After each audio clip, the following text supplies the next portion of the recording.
اور دوست، میں نے کئی بار یہ منظر دیکھا ہے، اور جوں جوں میں جانتا ہوں تم نہیں جانتے۔ ہم رات کو گھوڑے بیچ کر سو جایا کرتے تھے، جبکہ میں رات کی تاریکی میں پھر اس جگہ چلا جاتا تھا اور دیکھنے لگتا تھا۔ میں اس بات کی تہہ تک جانا چاہتا تھا۔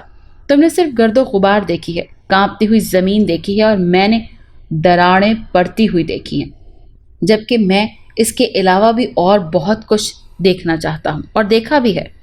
میں نے وہ کچھ دیکھا ہے جس نے میرے قدموں کو روک رکھا ہے۔ بیٹھو، میں تم کو بتاتا ہوں۔ علی نے اوپر نظریں اٹھا کر میری طرف دیکھتے ہوئے کہا۔ میں نے دیکھا کہ زمین پر پڑنے والی دراڑوں سے دھواں ابھرنے لگتا ہے، سیاہ دھواں۔ عجیب قسم کا وہ دھواں ہوتا ہے۔ پہلے وہ دھواں کسی سفید بادل کی طرح سفید ہوتا ہے، پھر گہرے بادل کی طرح سیاہ ہو جاتا ہے۔ وہ دھواں اوپر ابھرتے ابھرتے ایک عکس میں ڈھل جاتا ہے۔ ہاں، کسی لڑکی کا عکس فضا میں لہرانے لگتا ہے۔ اس کے بال لہراتے ہوئے دکھائی دیتے ہیں، کٹی ہوئی گردن دکھائی دیتی ہے، اس میں سے بہتا ہوا خون دکھائی دیتا ہے۔ علی کی بات سن کر میں چونک سا گیا۔ کیا کہا تم نے؟ عکس؟ وہ بھی لڑکی کا؟ اس کی گردن سے خون؟ ہاں، وہ گہری سانس لے کر بولا۔ پھر تو میں رکوں گا تیرے ساتھ، کیونکہ اب مجھے یقین ہو گیا ہے کہ کوئی آسمانی آفت نہیں ہے، بلکہ کوئی آسیبی چکر ہے، کوئی جادو کا کھیل چل رہا ہے۔ وہ لوگ سچے تھے، ہم ہی جھوٹے تھے۔ ہاں، شاید ایسا ہی ہے۔ نہیں، ایسا کچھ نہیں ہے۔ یہ آواز سن کر وہ دونوں ہی چونکے۔ آواز ان کے اپنے عقب سے سنائی دی۔ ہم دونوں نے پیچھے مڑ کر دیکھا تو پھر دیکھتے ہی رہ گئے۔ ہمارے سامنے ایک خوبصورت دوشیزہ کھڑی تھی۔ اس کے ہونٹوں پر حسین اور دلکش مسکراہٹ تیر رہی تھی۔ اس کو یوں آمنے سامنے دیکھ کر ہم دونوں کی سانسیں اکھڑنے لگی تھیں، کیونکہ اس ویرانے میں ایک حسین لڑکی کا موجود ہونا، وہ بھی یکدم۔ ہماری نظریں اس پر جمی ہوئی تھیں۔ وہ دھیرے دھیرے ہم دونوں کی طرف بڑھنے لگی۔ تم دونوں ایک بے تکی سی بحث میں پڑے ہوئے ہو۔ تم دونوں کے اندازے غلط ہیں۔ یہاں کوئی بھی آسیبی چکر نہیں ہے، اور نہ ہی کوئی جادو ہے۔ میں کافی دیر سے تم دونوں کی باتیں سن رہی تھی اور سوچ رہی تھی کہ تم دونوں ہی جاہل قسم کے انسان ہو، یعنی پچھلے دور کے انسان جو ایسی باتیں لیے بیٹھے ہو۔ وہ لبوں پر مسکراہٹ لیے بولتی جا رہی تھی۔ لیکن تم کون ہو؟ بتاتی ہوں۔ اتنا کہہ کر وہ نیچے زمین پر جھکی اور ایک چھوٹا سا پتھر اپنے ہاتھوں میں اٹھاتے ہوئے کہنے لگی۔ اس سے پہلے کہ وہ کچھ کہتی، علی بول پڑا۔ دیکھیں میڈم، ہمیں 3 دن ہو گئے ہیں یہاں آئے ہوئے، لیکن ہم نے تم کو تو کبھی نہیں دیکھا۔ تم یوں اچانک ہمارے سامنے آ گئی، وہ بھی ایک لمحے سے قبل۔ ہم تک پہنچنے کے لیے کم از کم ایک لمبا فاصلہ چل کر آنا چاہیے تھا تم کو۔ علی نے ساتھ ہی اس کا پورا جائزہ لیا۔ علی کی بات سن کر وہ ہنس پڑی۔ ہاں، یقیناً تم نے اپنی سوچ کے مطابق سچ کہا ہے۔ میں یوں یکدم تم لوگوں کے سامنے آ گئی ہوں۔ مجھے پہلے دور کھڑے ہو کر تم کو ظاہر کروانا چاہیے تھا کہ میں بھی یہاں موجود ہوں۔ اور اگر یہی سوال میں تم سے کروں کہ تم کون ہو اور یہاں یکدم کیسے آ گئے؟ میں خود بھی تو کئی دنوں سے یہاں ہوں، میں نے تو ایک بار بھی تم لوگوں کو یہاں نہیں دیکھا، تو تمہارا کیا جواب ہوگا؟ کیا مطلب ہے تمہارا؟ اس بار میں بول پڑا۔ ہم یہاں اچانک موجود نہیں ہیں میڈم، بلکہ 3 دن سے یہ خیمے لگائے بیٹھے ہیں۔ میری بات سن کر اس نے ادھر ادھر دیکھا اور پھر مسکرا دی۔ مجھے تو تمہارا لگایا ہوا کوئی خیمہ بھی دکھائی نہیں دے رہا۔ وہ میں نے ابھی کچھ دیر پہلے ہی اکھاڑا ہے، علی نے جواب دیا تو وہ مسکرائی۔ چلو مان لیا کہ تم 3 دن سے یہاں موجود ہو، اور تم کو بھی یہ بات ماننا ہوگی کہ میں 1 ہفتے سے یہاں موجود ہوں، لیکن میں یہاں اکیلی نہیں تھی، میرے ساتھ میرے ساتھی تھے، لیکن اب میں اکیلی رہ گئی ہوں۔ نہ جانے وہ سب کہاں چلے گئے ہیں، ان کو زمین نکل گئی ہے یا آسمان کھا گیا ہے، کچھ بھی سمجھ نہیں آ رہی۔ ایک ایک کر کے سبھی غائب ہوتے چلے گئے۔ وہ سب مارے گئے ہیں یا پھر ہو سکتا ہے کہ کسی درندے کے خونی دانتوں کا شکار ہو گئے ہوں۔ میں ان کو ڈھونڈتی پھرتی ہوں۔ 1 ماہ پہلے ہم سب لوگ یہاں سیر کے لیے آئے تھے، لیکن میرے ساتھ واپس جانے کے لیے کوئی بھی زندہ نہیں بچا۔ ہو سکتا ہے سبھی اس ویرانے میں ڈھانچوں کی شکلوں میں کہیں نہ کہیں پڑے ہوں، صرف ایک میں ہی بچی ہوں، اور مجھے جانے کے لیے کوئی بھی راستہ دکھائی نہیں دیا۔ اور یہ سوچ کر میں رک گئی کہ جس طرح وہ لوگ مارے گئے ہیں، اسی طرح میں بھی ایک دن یہاں پڑے پڑے ڈھانچہ بن جاؤں گی۔ لیکن آج جب تم لوگوں کو یہاں اچانک دیکھا تو زندگی کی کچھ رمق دکھائی دی۔ لیکن تم لوگ جو باتیں کر رہے ہو کہ جن، بھوت، جادو وغیرہ وغیرہ، یہ سب جھوٹ ہے۔ یہاں ایسا کچھ بھی نہیں ہے، اور نہ ہی میں ان چیزوں کو مانتی ہوں۔ ہمیں بھی یہاں آئے ہوئے اتنے دن بیت گئے ہیں، ہم نے آج تک نہ تو زمین پھٹتی دیکھی ہے، نہ ہی کسی طوفان کو دیکھا ہے، اور نہ ہی کسی طرف سے ہمیں کوئی جادو دکھائی دیا ہے۔ اتنا کہہ کر اس نے ایک نظر ہم دونوں کو دیکھا۔ یہ نہ تو کوئی جھوٹ ہے اور نہ ہی ہم خوامخواہ یوں خوفزدہ ہوئے بیٹھے بحث کر رہے ہیں۔ ہم نے ایسا کچھ دیکھا ہے تو ہی یہ سب کہہ رہے ہیں، اور ہمیں کیا خبر تھی کہ تم بھی ہماری باتیں سن رہی ہو؟ لیکن مجھے تو ابھی بھی یقین نہیں آ رہا کہ تم لڑکی ہو۔ یوں لگتا ہے کہ تم کوئی چڑیل بھوتنی ہو جو یکدم یہاں ٹپک پڑی ہو۔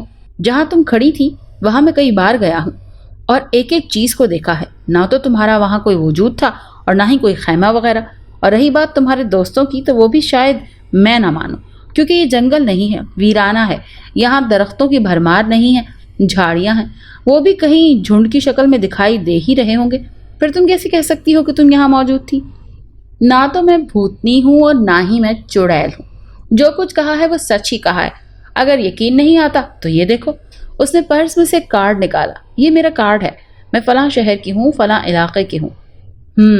ٹھیک ہے، مان لیا، علی نے اس کے ہاتھ میں کارڈ دیتے ہوئے کہا۔ وہ بولی، تو ہم بات کر رہے تھے اس واقعے کی جس پہ تم لوگ بحث کر رہے تھے، اور اگر یہ سچ ہے تو مجھے بھی یہ سب کچھ دکھاؤ تاکہ میں بھی جا کر اپنے دوستوں سے کہہ سکوں کہ میں نے جن بھوتوں کو دیکھا ہے، پھٹتی ہوئی زمین کو دیکھا ہے، دھوئیں سے بننے والے عکس کو دیکھا ہے۔ دکھاؤ نا مجھے بھی، ہاں کیوں نہیں؟ علی نے کہا۔ ہاں ضرور دکھائیں گے، آؤ ہمارے ساتھ، ہم تم کو دکھاتے ہیں وہ منظر، وہ سب کچھ جو ہم کہہ رہے تھے۔ لیکن تم نے ہمیں اپنا نام نہیں بتایا۔ میں نے پوچھا۔ سارا نام ہے میرا، اور آپ کا؟ اس نے سوالیہ نظروں سے دیکھا۔ میرا نام حیدر ہے اور یہ میرا دوست علی ہے، میں نے بھی اپنا تعارف کرواتے ہوئے کہا۔ اوکے، ناموں کا تو پتہ چل گیا، لیکن اب تم بھی تو کچھ بتاؤ، کیا تم بھی ہماری طرح یہاں سیر کرنے آئے تھے یا کچھ اور بات تھی؟ کیونکہ یہ ویرانہ راہ گزر تو نہیں ہو سکتی کہ یہاں آنا جانا لگا رہے، یہاں اسپیشلی ہی آنا پڑتا ہے۔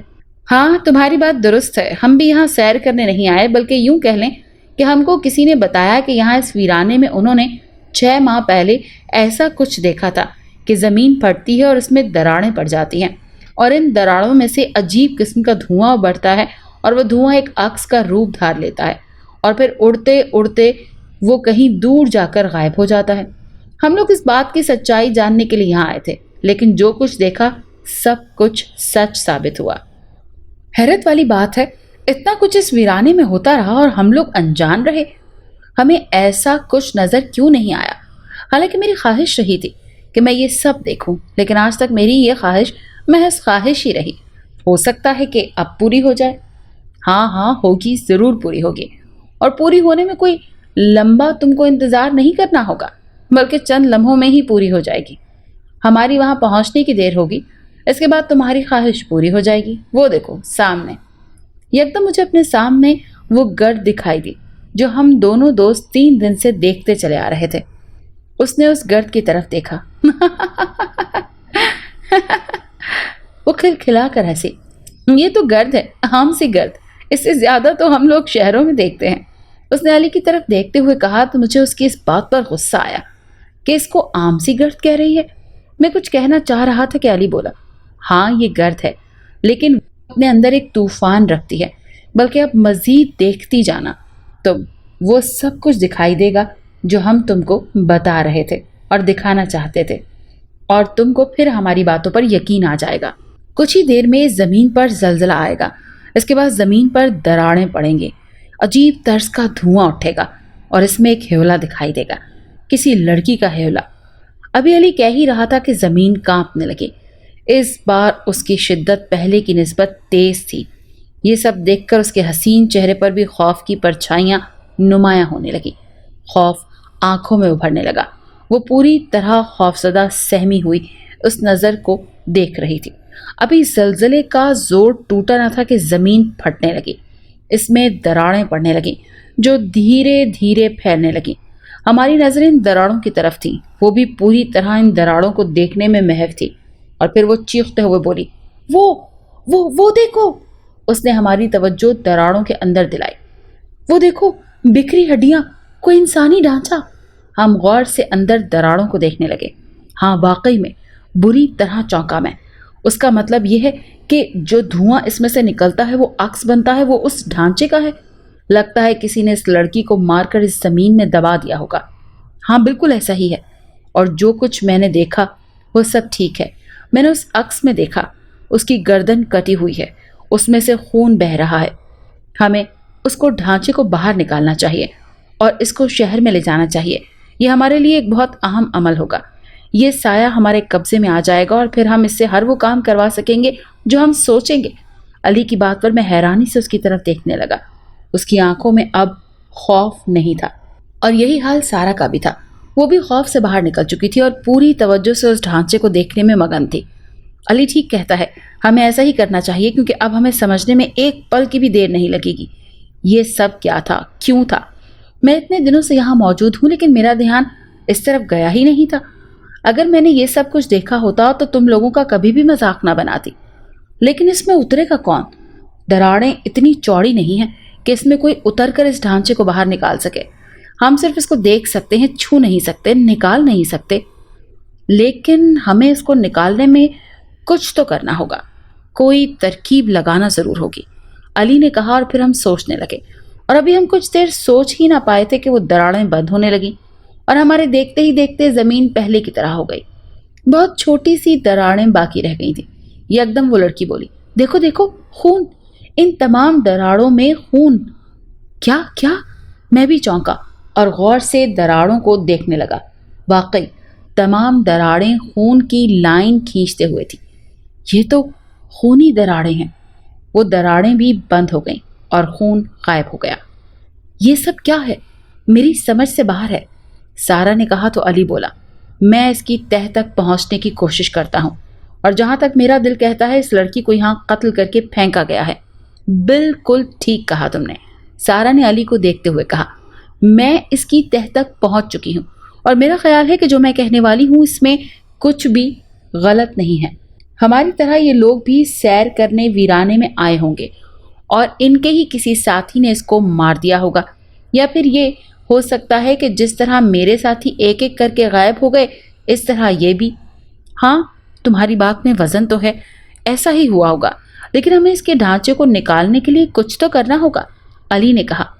تو میں نے اس کے کاندھے پر ہاتھ رکھتے ہوئے کہا، بہت ہی مشکل کام ہے کیونکہ یہ دراڑیں اس سے زیادہ نہیں کھلتی جتنی کھلی تھی، اور جتنی کھلی تھی اس میں کوئی سنگل پسلی انسان ہی اتر سکتا ہے، وہ بھی بڑی مشکل سے. اور اس کی گہرائی میں 15 فٹ کے برابر ہے، یعنی ہمارے پاس 15 فٹ کی کوئی رسی ہونی چاہیے جو ہم اس کو باہر نکال سکیں. یعنی وہ اسی رسی کے ذریعے نیچے اترے اور پھر ہم اس کو کھینچ کر باہر نکالیں. ہاں یار یہ بات تو ٹھیک ہے، علی نے سوچتے ہوئے کہا. میں اس میں اتروں گی، سارا یکدم بولی. کیا تم؟ ہم دونوں ہی چونکے. ہاں میں، کیونکہ میں دیکھ چکی ہوں کہ دراڑیں اتنی کھلی ہیں کہ میں اس میں آسانی سے اتر سکتی ہوں. اور رہی بات رسی کی تو وہ بھی مل جائے گی، آؤ میرے ساتھ. میں نے اس پر رسی دیکھی تھی. اس نے ایک دور دکھائی دینے والے درخت کی طرف اشارہ کرتے ہوئے کہا. وہ تو ٹھیک ہے لیکن تم شاید یہ بات بھول رہی ہو کہ اس میں جان جانے کا بھی خطرہ ہے. یہ دراڑ کوئی معمولی نہیں ہے کہ تم اس میں اتر سکو اور باہر آ سکو. ہاں جانتی ہوں کہ یہ کام آسان نہیں ہے لیکن کرنے سے کیا کچھ نہیں ہو سکتا. پھر جہاں تک جان جانے کا خطرہ ہے تو ویسے بھی میں اپنے طور پر اسے گنوا ہی چکی تھی. اگر تم لوگ مجھے دکھائی نہ دیتے تو میں تو یہی سمجھ بیٹھی تھی کہ کسی بھی وقت میری موت ہو سکتی ہے. تم لوگ اس بات کو چھوڑو، آؤ میرے ساتھ. وہاں درخت سے رسی کو اتار کر لاتے ہیں. اور اس نے علی کی طرف دیکھتے ہوئے کہا، ہاں چلو. ویسے میں تم کو مان گیا ہوں کہ تم بڑی بہادر لڑکی ہو، موت سے لڑنا جانتی ہو. یہ تو میں نہیں جانتی لیکن اتنا ضرور جانتی ہوں کہ اگر میں اس ڈھانچے کو باہر لانے میں کامیاب ہو گئی تو پھر ہم اس سے کوئی کام لے سکیں گے. ہو سکتا ہے کہ اس لڑکی کا عکس ہمارے قبضے میں آ جائے. اتنا کہہ کر وہ درخت کی طرف رخ کر کے چل دی اور علی بھی مجھ سے اجازت لے کر اس کے ساتھ چل دیا اور میں ان دونوں کو جاتے ہوئے دیکھتا رہا. اس لڑکی کی باتیں میرے ذہن کو جھنجھوڑنے لگیں کہ وہ لڑکی ہو کر موت سے نہیں ڈرتی اور ہم مرد ہو کر بھی موت سے خوف ہو کر بھاگ رہے ہیں. مجھے اپنی مردانگی پر دکھ ہونے لگا اور میں نے فیصلہ کر لیا کہ اب کچھ بھی ہو جائے میں موت سے کبھی نہیں ڈروں گا. مرنا تو ہے تو پھر ڈرنا کیسا. میں اس جگہ بیٹھا ان دونوں کو جاتے ہوئے دیکھ رہا تھا جو اپنی مخصوص رفتار سے چلتے جا رہے تھے. لڑکی کے چلنے کا انداز بہت ہی دلکش تھا.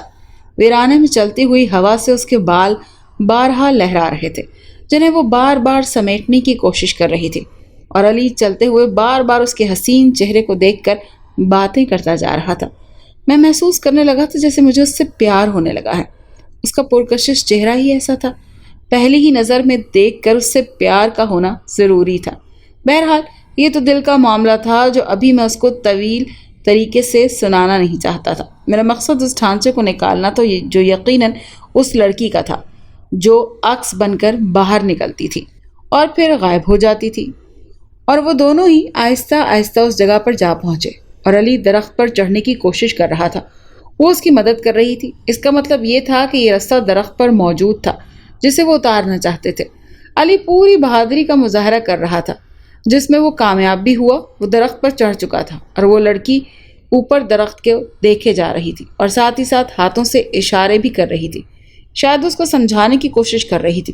وہ جو بھی کر رہی تھی میں تو سن ہو کر رہ گیا تھا، اس کے اشاروں کو محسوس کر رہا تھا اور اندازے لگا رہا تھا کہ ایسا کچھ ہو رہا ہے۔ علی نے نیچے رسہ لٹکایا اور اس کے ذریعے نیچے اتر آیا اور ساتھ ہی اس نے رسہ کھول دیا اور اکٹھا کرنے کے بعد دونوں ہی واپس چل دیے۔ مجھے کچھ حوصلہ ہوا کہ اب کچھ نہ کچھ ہم لوگ ضرور کر سکیں گے، لیکن ایک دکھ بھی تھا کہ اگر خدا نخواستہ اس کو نیچے زمین میں دراڑ میں بھیجتے ہوئے اسے کچھ ہو گیا تو پھر، یہی سوچ کر میں کانپ کر رہ جاتا تھا۔ لو بھائی، رسہ بھی آ گیا۔ قریب پہنچتے ہی علی نے رسہ میری طرف پھینکتے ہوئے کہا، اب ہم اپنے مقصد میں کامیاب ہوتے ہیں یا نہیں یہ تو اللہ ہی جانتا ہے۔ یہ کہتے وقت اس نے سارا کی طرف دیکھا تو اس نے ایک سرد آہ بھری اور بولی، ہاں، جو اللہ کو منظور ویسا ہی ہوگا۔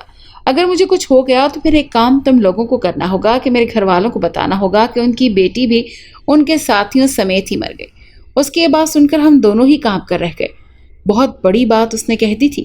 اب ہمیں انتظار تھا کہ کب زمین پر دراڑیں پڑیں گی، کب وہ ان میں جائے گی اور کب اس کو کھینچ کر باہر لائے گی۔ ہم پوری طرح سے پلان تیار کر رہے تھے، مطمئن بھی تھے کہ ہم انشاءاللہ تعالی اس میں ضرور کامیاب ہو جائیں گے۔ وقت گزر رہا تھا اور ہم دونوں کو ہی پتا تھا کہ دوبارہ کب زلزلہ آئے گا۔ دن میں 3 مرتبہ زلزلہ آتا ہے اور یہ منظر 3 بار دیکھا جا سکتا تھا۔ علی نے 3 بار یہ منظر دیکھا تھا، جبکہ میں نے صرف ایک ہی بار دیکھا تھا، وہ بھی 12 بجے، جبکہ بقول علی کے کہ ایک بار صبح سویرے یہ منظر بیتتا ہے، پھر دن 12 بجے اور پھر رات کے اندھیرے میں۔ اب رات کے اندھیرے میں یہ کام ہونا تھا۔ ہم نے لائٹ کو اچھی طرح چیک کر لیا تھا اور ہر کام کے لیے پوری تسلی کر رکھی تھی۔ سارا سے باتیں بھی ہو رہی تھی۔ کچھ اپنے بارے میں بتائیے کہ شہر میں آپ کیا کرتی ہیں؟ میں نے سوال کیا۔ میں کالج میں پڑھتی ہوں اور میرے کچھ ساتھیوں نے یہاں آنے کا پروگرام بنایا، جن میں 3 لڑکیاں اور 6 لڑکے تھے۔ خوب ہلا گلا کرتے رہے، لیکن پھر ایک ایک کر کے سبھی غائب ہونے لگے۔ ہماری کوشش تھی کہ ہم سب ایک ہی ساتھ واپس جائیں، چاہے اپنے ساتھیوں کی لاشیں ہی لے کر کیوں نہ جائیں۔ بس یہی میری مختصر کہانی ہے۔ اور آپ؟ ہم دونوں ایک ہی آفس میں کام کرتے ہیں۔ ہمارے ساتھیوں نے ایک دن ہمیں اس جگہ کی کہانی سنائی اور کہا کہ اس ویرانے میں ایک آتما رہتی ہے، جو بھی وہاں جاتا ہے واپس زندہ نہیں آتا۔ اس کو کسی نے قتل کیا ہوا ہے، اس کی روح بھٹکتی پھرتی ہے، اور جب وہ زمین کے اندر نکلتی ہے تو پہلے گرد و غبار چھا جاتا ہے اور اس کے بعد ایک طوفان آتا ہے اور پھر زلزلہ آتا ہے، زمین پھٹنے لگتی ہے اور وہ دھوئیں کی شکل میں باہر نکلتی ہے۔ ہمیں ان کی باتوں پر یقین نہ آیا، کیونکہ ہم جانتے تھے کہ یہ محض کہانیاں اور قصے ہیں، ایسا کچھ بھی نہیں ہے۔ لیکن انہوں نے جب ہمیں اس کی سچائی جاننے کے لیے یہاں کا ایڈریس دیا تو ہم دونوں ہی چل دیے۔ اب تمہارے سامنے ہے، بس یہی ہماری کہانی ہے۔ کہانی تو ہماری ایک ہی جیسی ہے، وہ گہری سانس لیتے ہوئے بولی، لیکن فرق اتنا ہے کہ میں سب کو مروا چکی ہوں، لیکن تم دونوں ابھی تک زندہ ہو، گویا تم کو کچھ بھی نہیں ہوا۔ لیکن یقیناً اگر ان لوگوں کی کہانی سچ ہے تو تم لوگ بھی بچ کر نہیں جاؤ گے، کیونکہ میرے ساتھیوں میں اب صرف میں ہی بچی ہوں۔ ہو سکتا ہے کہ اسی آتما نے میرے ساتھیوں کو مار دیا ہو اور اب میری باری ہو، اور میری باری کے بعد تم دونوں کی ہو۔ اس کی یہ بات سن کر ہمارے دلوں کو ایک جھٹکا سا لگا، لیکن ہم نے اس پر ظاہر نہیں ہونے دیا، کیونکہ اگر اس کو مرنے کا خوف نہ تھا تو پھر ہم اپنا خوف اس پر کیسے ظاہر کر سکتے تھے؟ کھانا آج ہی اس نے تیار کیا تھا۔ ہم نے دوبارہ خیمہ گاڑ دیا تاکہ آج کی رات کسی طرح یہاں بسر کر سکیں اور پھر صبح سویرے یہاں سے چلے جائیں گے، لیکن اکیلے نہیں، اس ڈھانچے کے ساتھ جو ہم نے نکالنے کا پورا پلان ترتیب دے لیا تھا۔ چلو بھائی، اب کھانا کھا لو، اس کے بعد وہاں چلتے ہیں تاکہ ہم وہ کام کریں جو ہم نے سوچ رکھا ہے، سارا نے کہا۔ تو ہم دونوں اس کے پاس ہی بیٹھ گئے۔ اس نے ہمیں کھانا دیا۔ آج 3 دن کے بعد کسی عورت کے ہاتھ کا کھانا کھا رہے تھے۔ وہ واقعی بہت اچھا کھانا بنانا جانتی تھی۔ بہت ہی مزہ آیا۔ کھانا کھانے کے بعد ہم لوگ اپنا سامان لے کر اس جگہ کی طرف چل دیے، کیونکہ اب اس منظر کے بیتنے کا وقت ہونے والا تھا۔ وہاں پہنچ کر ہم جگہ کا جائزہ لینے لگے۔ جہاں ڈھانچہ دیکھا تھا اس کی نشاندہی کر لی اور بیٹھ گئے۔ کچھ ہی دیر میں گرد اڑنے لگی۔ ہم جان گئے کہ وہ باہر نکلنے والی ہے اور اس کا ڈھانچہ وہاں اندر پڑا رہ جائے گا۔ پھر یکدم وہی طوفان برپا ہوا، زلزلہ آنے لگا۔ سب سنبھل کر بیٹھ گئے، ایک دوسرے کی طرف دیکھنے لگے اور مضبوطی سے پکڑ رکھا تھا تاکہ گرنے سے ہمیں کوئی چوٹ نہ لگے۔ زلزلے کے دوران ہی زمین پھٹنے لگی، اس میں دراڑیں پڑنے لگی۔ ہمارا تمام دھیان ان دراڑوں کی طرف تھا۔ ٹارچ ہم نے ہاتھ میں روشن کر دی، دراڑیں کھلتی جانے لگی۔ دھواں اڑنے کے بعد ایک ہیولے کا روپ دھار کر ایک طرف کو ہو گیا۔ جلدی رسہ نیچے پھینکو، سارا نے کہا تو میں نے جلدی سے رسہ نیچے دراڑوں میں لٹکا دیا اور اس نے پھرتی سے نیچے رسے کو پکڑ کر چھلانگ لگا دی اور نیچے اترنے لگے۔ ہم نے اوپر سے رسے کو مضبوطی سے تھام رکھا تھا۔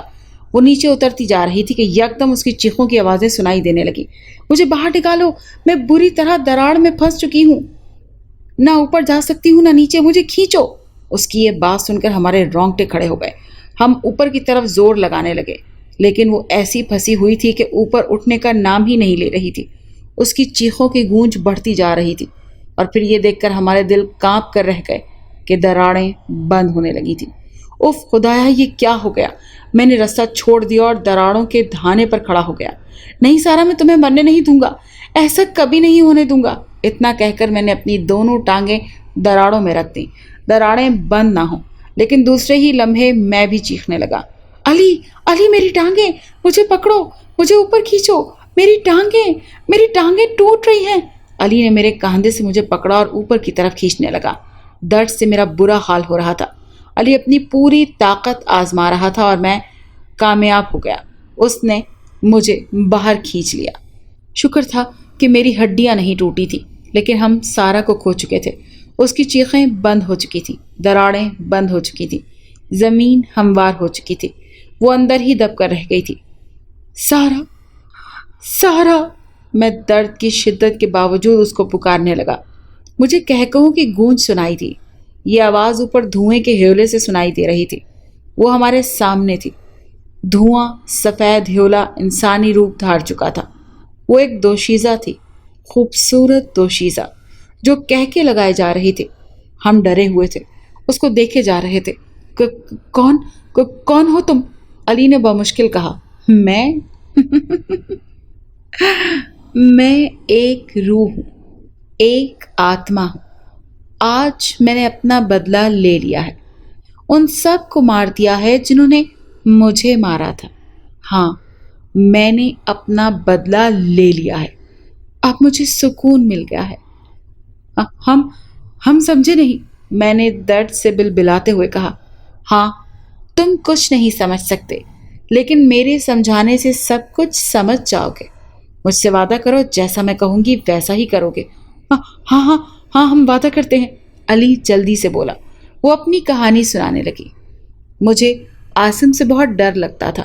یہ کوئی اچھا انسان نہ تھا، بدماش ٹائپ انسان تھا۔ میں کالج میں پڑھتی تھی۔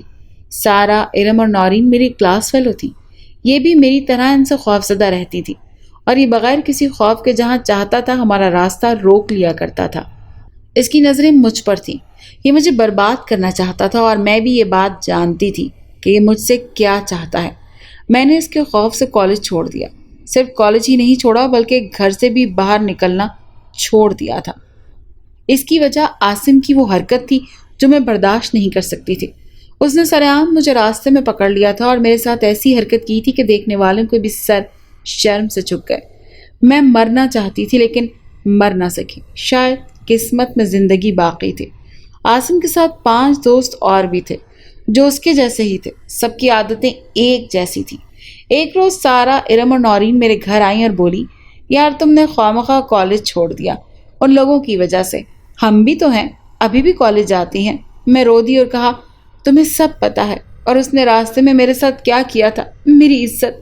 انہوں نے مجھے دلاسا دیا اور کہا کہ اب ایسا کچھ بھی نہیں ہوگا، ان لوگوں کی ہم نے خوب خاطر کی ہے، اب وہ کبھی بھی ہمارے راستے میں نہیں آئیں گے، بس کل تم نے کالج آنا ہے، ہم تمہیں بہت مس کرتی ہیں۔ میں ان کی باتوں میں آ گئی اور کالج جانے کی حامی بھر لی۔ دوسرے دن کالج جا پہنچی، وہ میرا انتظار کر رہی تھی۔ بولی، آج پڑھنا کیا ہے؟